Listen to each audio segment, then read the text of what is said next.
નમસ્તે એવરીવન, હું છું doctor Manisha Patel, consultant paediatrician, Vaidehi hospital, Vastral, અમદાવાદથી. આજના આપણા વિડીયોનો ટૉપિક છે કે બાળકો જ્યારે નાના હોય છે, જે 0 થી 6 મહિનાના બાળકો છે, એમના નાકમાંથી અને ગળામાંથી ખરખર ખરખર એવો અવાજ આવતો હોય છે. તો એ શેના કારણે આવે છે? શું એ કફનો અવાજ હોય છે? એ જે કફ છે અથવા જે નોઇઝી બ્રીથિંગ છે, જે નાક બંધ છે, એની ઘરે તમે શું સારવાર કરી શકો અને આ અવાજને ક્યારે કોઈ સિરિયસ પ્રોબ્લેમ ગણી શકાય? સૌથી પહેલાં આપણે જાણીએ કે જે નાક બંધનો અવાજ આવે છે, જે નાકમાંથી સુરસુર અવાજ આવે છે, એ કેમ આવતો હોય છે?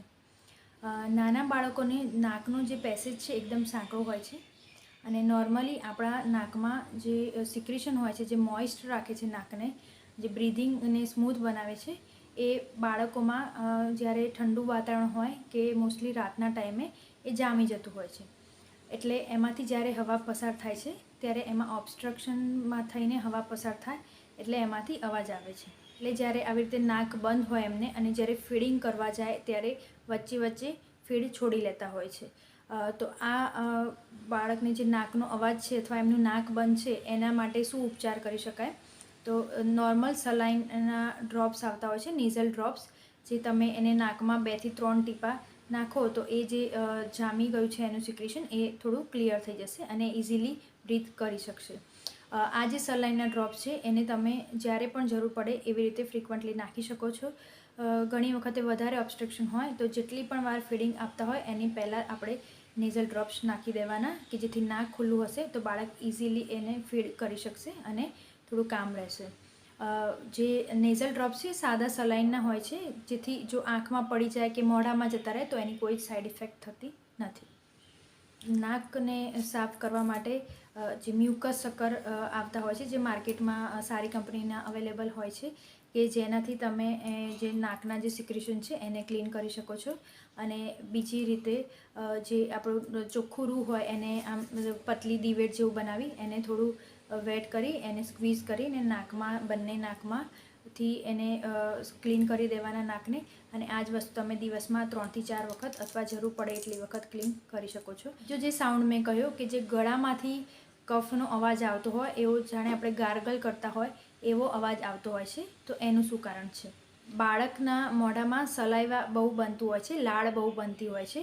તો એ લાળનો મોટો ભાગનો ભાગ બહાર નીકળતો રહેતો હોય છે, પણ થોડોક ભાગ એ ગળામાં ફસાઈ રહેતો હોય છે. બાળક જ્યારે સુવાડીએ આપણે ત્યારે ખાસ કરીને એ જે લાળનો ભાગ છે એ ગળામાં રહેતો હોય છે.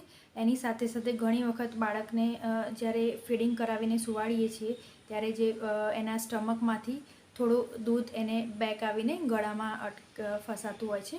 અને જે મેં આગળ વાત કરી કે જે નાકમાં સિક્રેશન હોય છે એ પણ પાછળ આવીને ગળાના ભાગમાં એકઠું થતું હોય છે.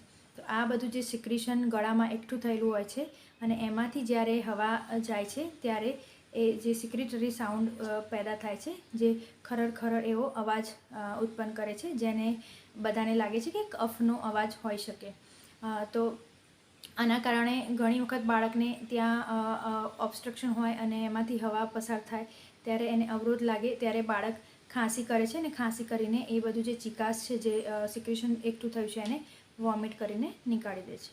આ જે ગળામાં ઓબ્સ્ટ્રક્શન ઉત્પન્ન થાય છે જે સિક્રેશનના કારણે, એને તમે ઘરે કેવી રીતે ઓછું કરી શકો? તો જ્યારે પણ એવું ખરડ ખરડ અવાજ આવતો હોય ગળામાંથી ત્યારે બાળકને આમ ખભે લઈને ટેપ ટેપ કરીને બર્પ કરાવતા હોય એવી રીતે ટેપ કરવાનું છે, કે જેથી જે ગળામાં ફસાયેલું એનું સિક્રેશન છે એ ગ્રેવિટી થ્રુ એના સ્ટમકમાં જતું રહેશે અને જે મોઢામાં લાળ હશે એ થોડી બહાર નીકળી જશે.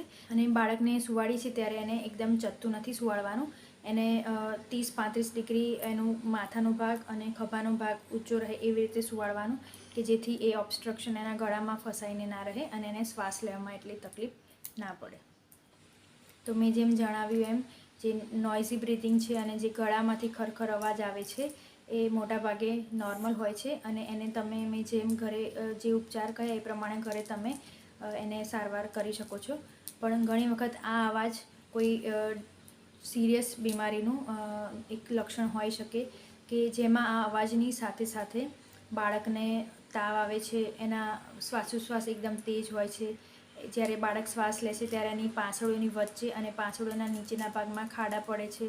બાળકને દૂધ પીવામાં બહુ જ તકલીફ પડે છે. બાળક દૂધ નથી પી શકતું. બાળકનો પેશાબ ઓછો થઈ જાય છે. બહુ જ રડ્યા કરે છે અને એકદમ એની જે એક્ટિવિટી છે ઘણી ઓછી થઈ જાય છે. તો જો આવા કોઈ પણ લક્ષણ આ નોઇઝી બ્રીથિંગ સાથે જણાય તો તમારે ઇમરજન્સીમાં એને બાળકના ડૉક્ટરને બતાડવાનું રહેશે. આવા લક્ષણોની સાથે બાળકના નાકમાંથી અને ગળામાંથી કફનો અવાજ આવતો હોય તો ક્યારેય પણ એને ઘર પર સારવાર આપવાનો પ્રયત્ન નથી કરવાનો અને બને એટલું જલ્દી એને ડૉક્ટર સાથે કન્સલ્ટ કરાવવાનું રહેશે. જો તમને મારો આ વિડીયો પસંદ આવ્યો હોય તો મારી ચેનલને જરૂરથી સબસ્ક્રાઈબ કરજો. Thank you.